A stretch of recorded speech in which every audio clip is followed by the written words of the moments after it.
Hormone fluctuations that have nothing to do with making babies, part 2. Let's talk about progesterone. I don't think you realize it is your nervous system buffer. So if you are someone that is crashing out all the time, you suffer with PMS, luteal phase is horrendous, you're in perimenopause, or you're in menopause and you're just like, I can't get a grip on my life anymore, check your progesterone. Because good progesterone means your nervous system can actually calm down. It allows you to sleep through the night. Like the best sleeps of your life will be 2 weeks after ovulation when you have like a nice high reserve of progesterone. When you're in your reproductive years, your progesterone is supposed to like gradually drop off and then signals menstruation.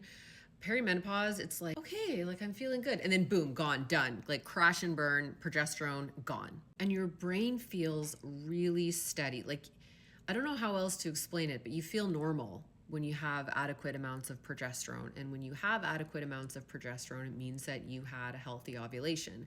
So when ovulation starts getting weird in perimenopause and then goes away in menopause, so does your progesterone. So when it drops too early or it's unstable, start waking up between 2 and 4 a.m. and you're just like, okay, well, so this is my life now. So I'm just not sleeping. Love that for me. Just start getting anxiety. You may have been someone where your whole life you weren't an anxious person. Now all of a sudden, think I need to touch grass. Focus more on breathing. That's your progesterone hightailing it out of your life. And your mood swings, right? They just hit really, really hard in luteal phase. Now you might have had like difficult luteal phase your whole life, which could also mean some type of progesterone instability even in earlier years. But you'll find that your luteal phase gets worse and worse as you get older, as your progesterone becomes more unstable and then eventually gone. And then if you start spotting, if you have more brown discharge, that means that there's also some progesterone deficiency or instability as well.